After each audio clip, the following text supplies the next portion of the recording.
Hola, ¿qué tal? ¿Cómo están?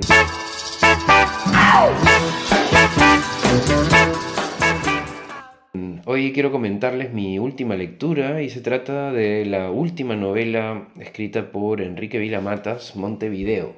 ¿Mm? Esta novela se publicó en el año 2022, en esta edición de Seis Barral, y significó el regreso de un escritor como Enrique Vila Matas después de un lapso en el que no hubieron publicaciones suyas, ¿no? Algunas reediciones, pero eh, no publicaba novelas hacía un tiempo.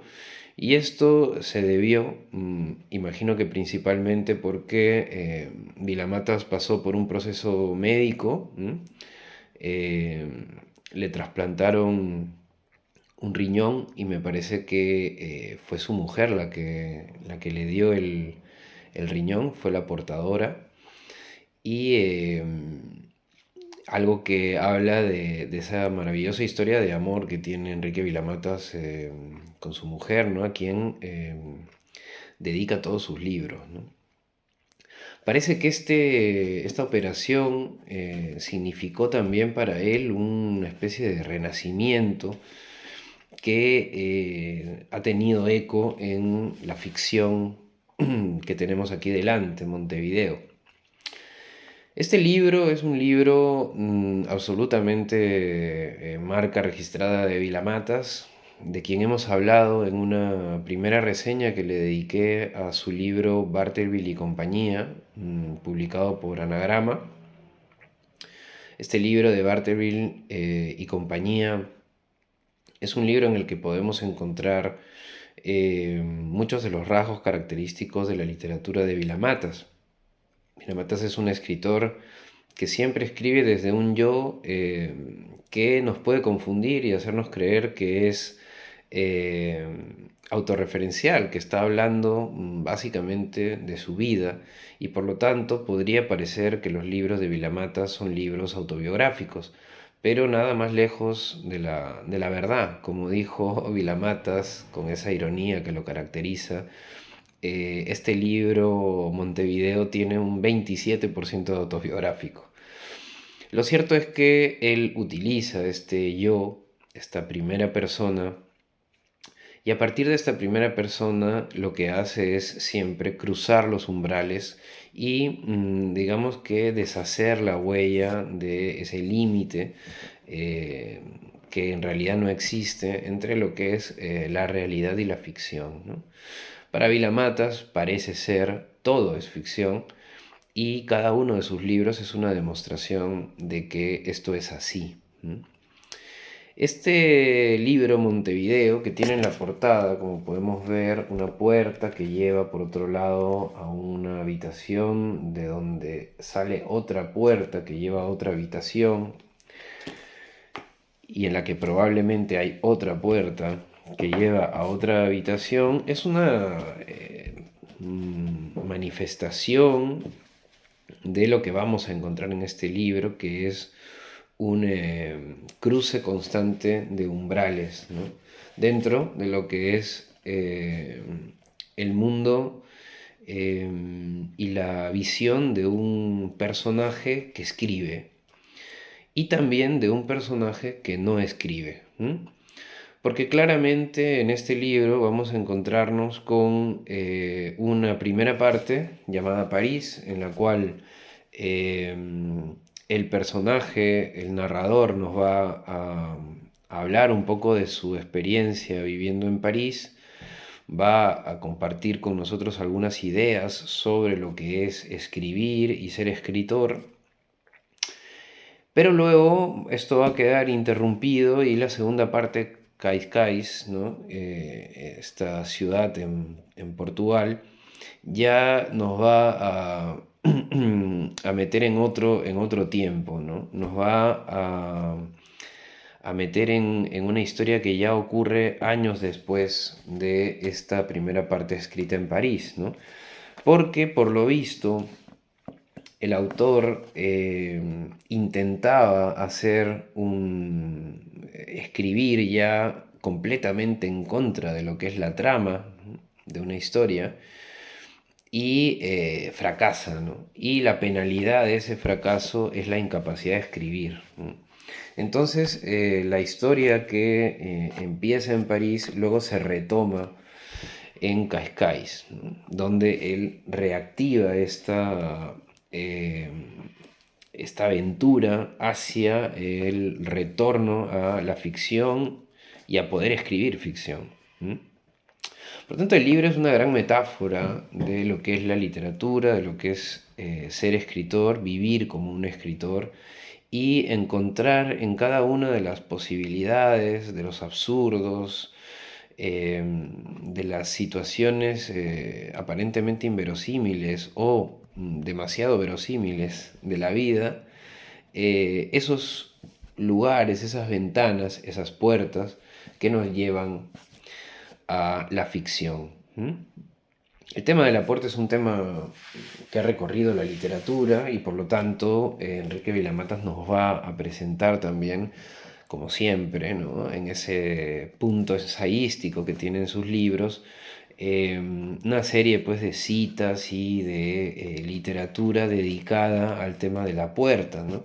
En ese sentido me parece muy curioso mis últimas lecturas por una cuestión, por un lado de coincidencia, pero también yo creo que una cuestión digamos, de una voluntad quizás subconsciente por buscar libros que me lleven a otros libros y sobre todo que ronden en torno a un tema específico. Estaba pensando, por ejemplo, en el libro de Florencia del Campo, que también, al que también dedicamos una reseña el año pasado, y en el que el tema central, a partir del cual se movía la novela, era la casa, ¿no? La casa, la búsqueda de la casa de la infancia, en fin, una serie de casas, y no solo una serie de casas, sino una serie de referencias literarias en torno al tema de la casa, ¿no? Este libro como punto de diálogo, ¿no? Como mesa redonda de escritores vivos y escritores muertos que han tratado determinado tema, en este caso el tema de la puerta, ¿no? Y como no podía ser de otra manera, ¿no? Si hay alguien que ha hablado y escrito sobre la puerta, es el escritor argentino Julio Cortázar, ¿no?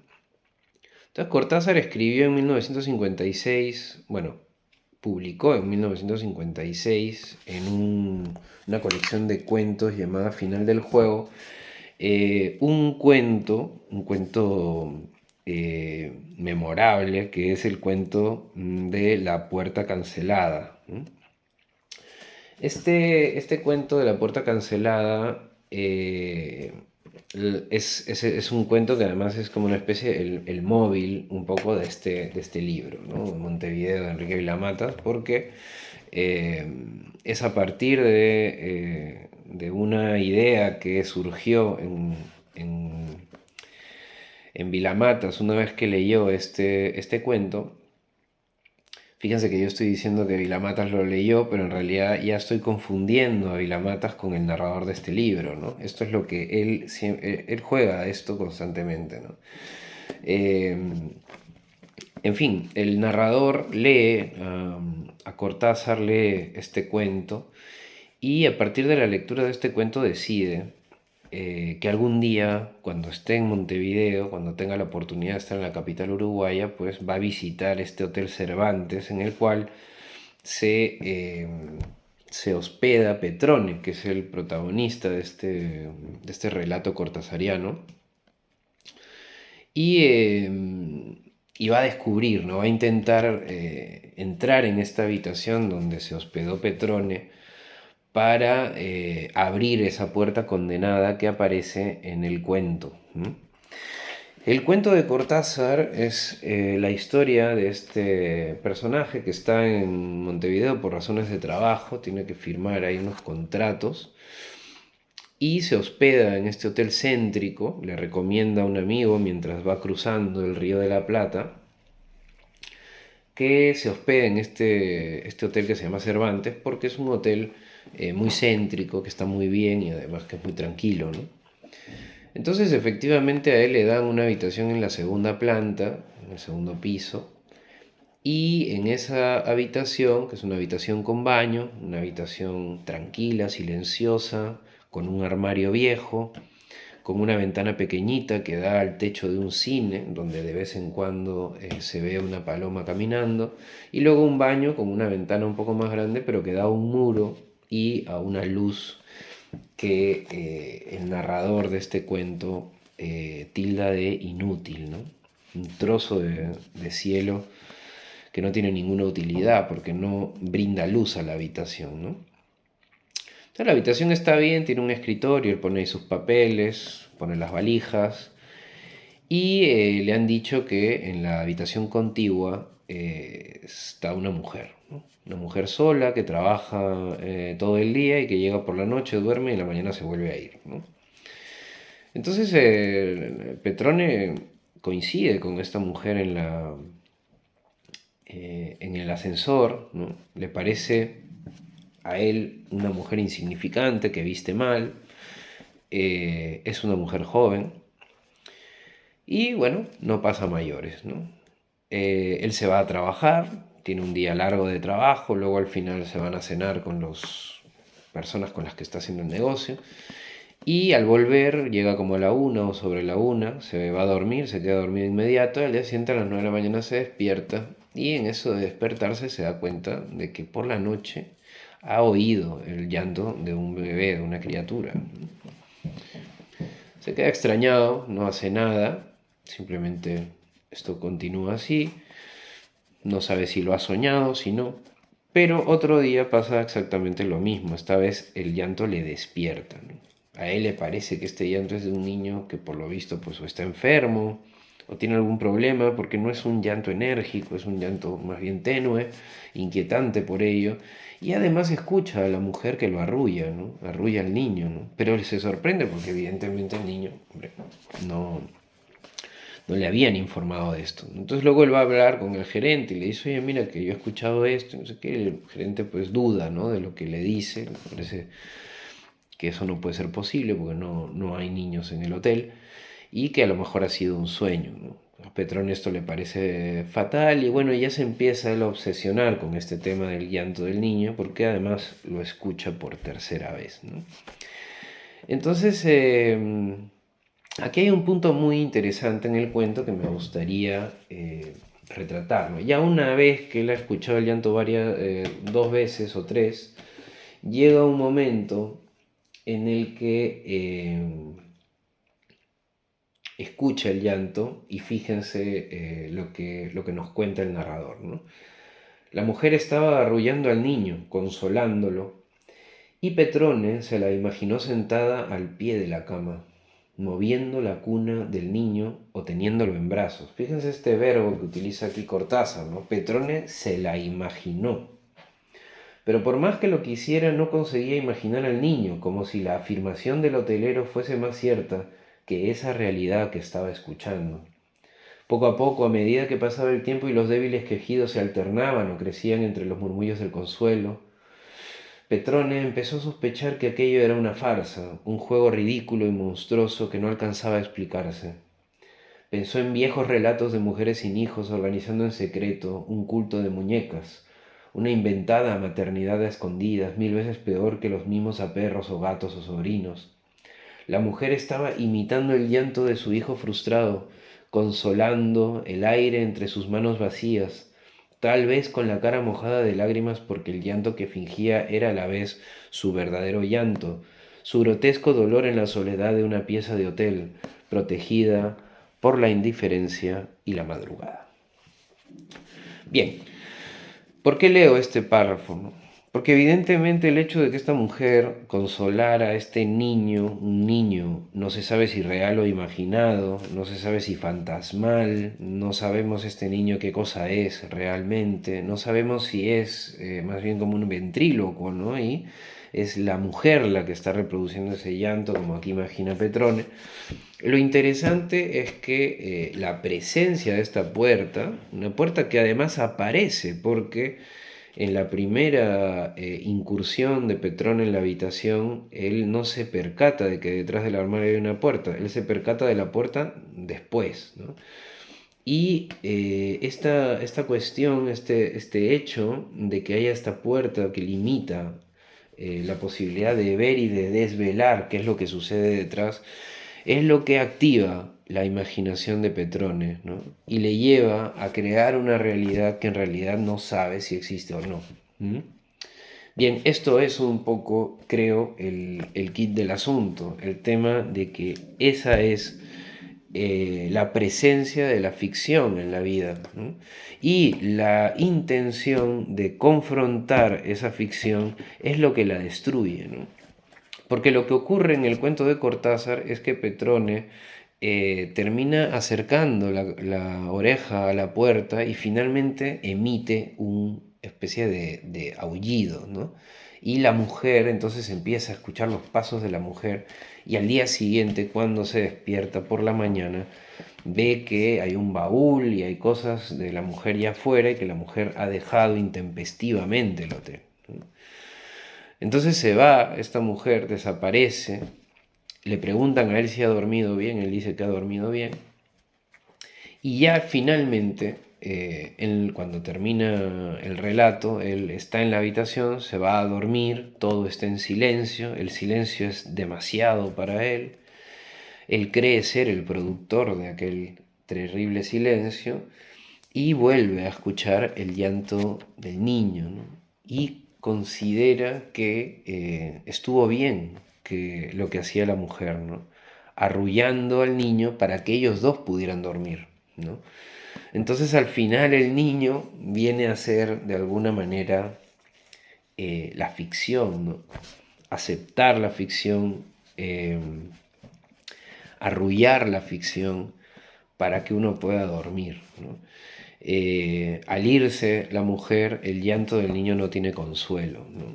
Y esa interrupción de la ficción es una interrupción de Petrone, ¿no? Entonces Petrone le ha fallado a la ficción de alguna manera, ¿no? Este juego, ¿no? Tan simbólico y tan sugerente es lo que mueve la trama de Montevideo de Enrique Vilamatas, porque vamos a encontrarnos con una serie de situaciones surrealistas en las que este escritor que nos narra esta historia termina llegando a Montevideo para participar de un congreso y consigue que le den una habitación en el Hotel Cervantes, que ya no es tal, ahora se ha convertido en un resort,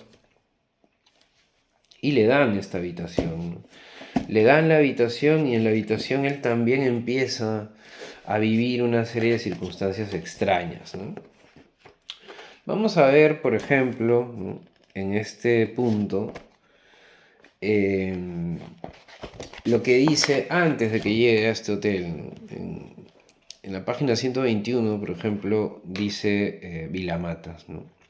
Cuando hace unos años leí que Beatriz Sarlo señalaba esa puerta condenada como el lugar exacto en el que irrumpía lo fantástico en el cuento de Cortázar, sentí que reforzaba mi interés por viajar algún día a Montevideo y situarme ante aquel lugar exacto.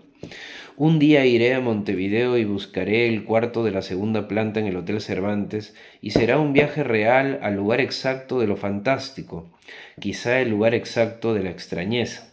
Había llegado a escribir en cierta ocasión con más fuegos de artificio que convicción, aunque ya he sabido que la falta de convicción acaba conduciéndonos, aunque no lo esperábamos, a la convicción misma, ¿no?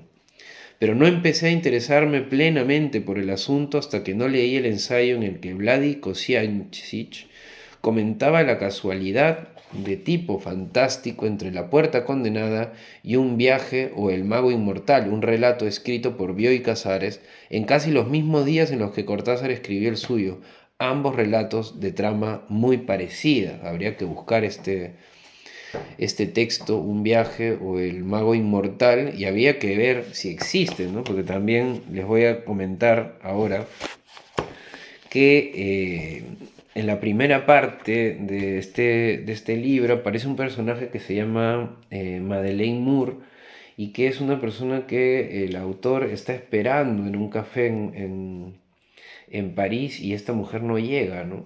y es un personaje muy extraño. Entonces yo lo busqué por internet porque parecía un artista muy interesante y por supuesto que no existe, ¿no? O sea, Vilamata se la inventó totalmente, ¿no? Llega a engañarnos a veces Vilamata de una manera maravillosa, ¿no? Bien, el libro no tiene pierde y tiene aquí una entrada que se llama Reykjavik. Está muy bien armado, ¿no? Porque cada parte es una ciudad donde ha ocurrido algo que va llevando al autor a este cruce de umbrales, a este reencuentro con la ficción, ¿no? Y aquí en Reykjavik, fíjense esta bellísima entrada, ¿no? Es un capítulo cortísimo, solo es un pequeño párrafo.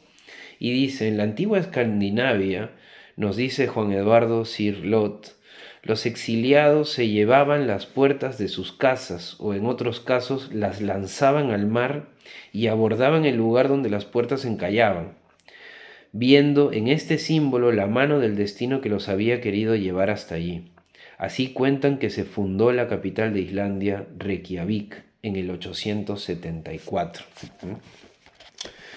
Eh, es un libro fascinante, es un libro que me ha parecido fantástico y me da mucha pena no poder leer el último párrafo porque sería un spoiler terrible y lo que me gustaría es que lean este libro y lo comentemos en los comentarios.